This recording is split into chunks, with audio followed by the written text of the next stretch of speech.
Influence. The capacity to have an effect on the character, development, or behavior of someone or something.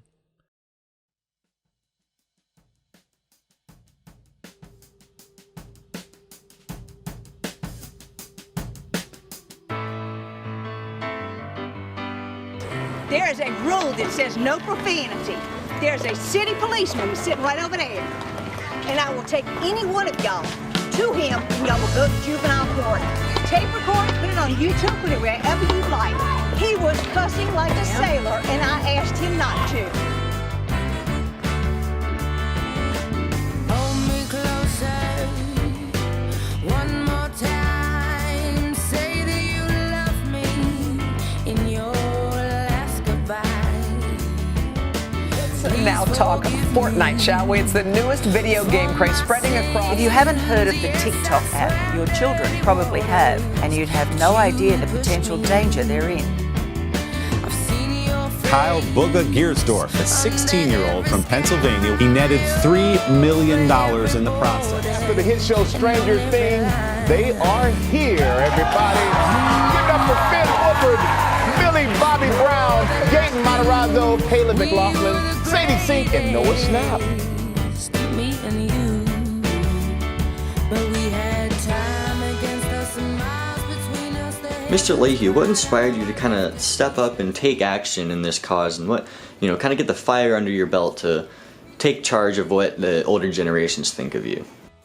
You see, I really think it was a multitude of things. I can speak on behalf of myself as well as my peers, my friends around me. We're kind of just burnt out, kind of just sick and tired of the way the older generations viewed us, and it was time for change. Great question, actually. Me and my team found out that the best way to kind of communicate with them and get our point across was to just speak their language, so that's exactly what we did.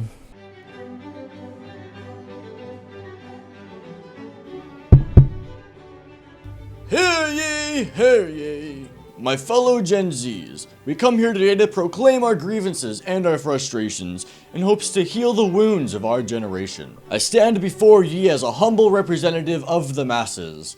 However, before we take our stance today, I believe it is right to allow me to walk you through history thus far. Born roughly between the years 1995 and 2010, some of us Gen Zers are now grown up and well on their way of attaining their dream careers. Others, on the other hand, are graduating college, some high school, some so young as to learn how to write in elementary school. Throughout our childhood, we have faced many different types of adversity, from the recession in 2008, some of which had to deal with their parents losing their jobs or houses, others of which are too young to understand the prominence that took place at September 11th, 2001. Others are far too familiar with said tragedy. Gen Zers, you and I, we were also the first generation to grow up fully digital, with us being born past the creation of the internet, past the boom of the personal devices.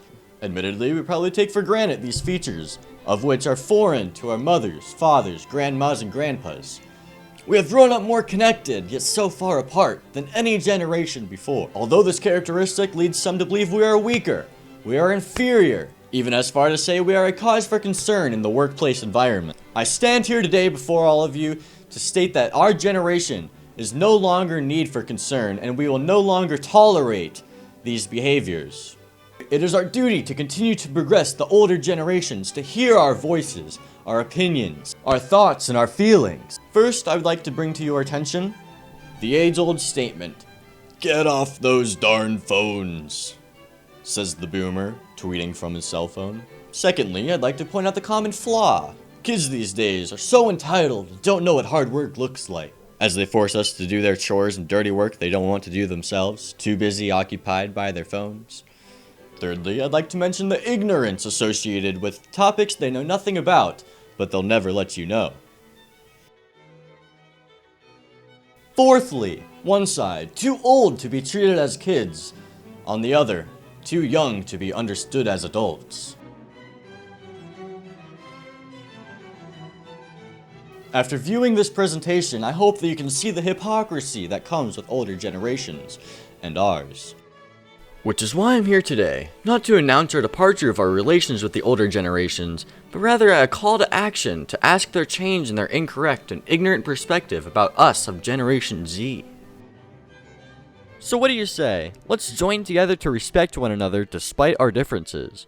How about we reunite and together make the world a better place for all the generations to come?